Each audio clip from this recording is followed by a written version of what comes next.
Sen süygönde bilbeysin. Assalamu alaikum. Urmatlı mekendeşler.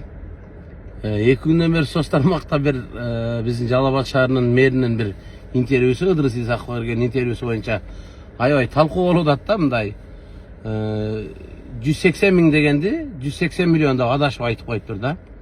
Эми ушуну жанагы бекерчилер, диван эксперттер, баягы негативчилер бар го, өмүрү бою өзүнө өзү нааразы болуп тургандар. Ушулар аябай талкуу кылып бир башкача бир талкуу кылып атасыздар да. Мага да бирөөлөр жөнөтүп атат. Мэр ушинтип сүйлөптүр, антип сүйлөптүр, мынтип сүйлөптүр деп. Эми жаңылып калыптыр да. Эми 180 ming дейм деп атып, 180 миллион деп коюптур. Мен айтарыларында мындай да.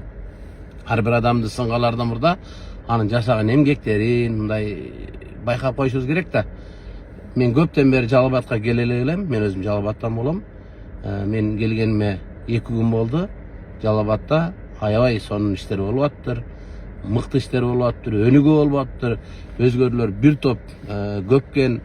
Мен ошону көрүп, биздин Жалал-Абад шаарынын мэрине ал кишинин дагы, ал баланын, ал жигиттин дагы салымы чоң да.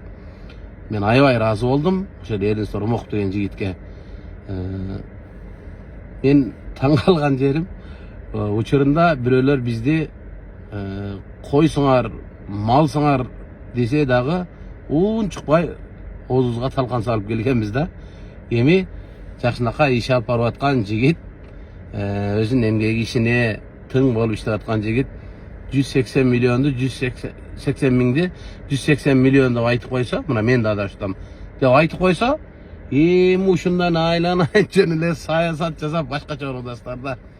Эми ар бир адамдын эмгегин баалай беришибиз керек. Мен Эрнест деген жигитибиздин ишине канааттандым. Ишиңизге ийгилик болсун, аманчылык болсун, аман болуңуз, үй бүлөңүз менен шаарыбыз үчүн дагы да эмгек кыла бериңиз. Ийитиле берет, кербен жүрө берет дегендей. Ишиңизге ийгилик болсун. Ал нерсеге көңүл бурбаңыз. Жакшы адамдардын артынан ошентип сөз ээрчип турат кээ бир кезде. Ишиңизге ийгилик болсун.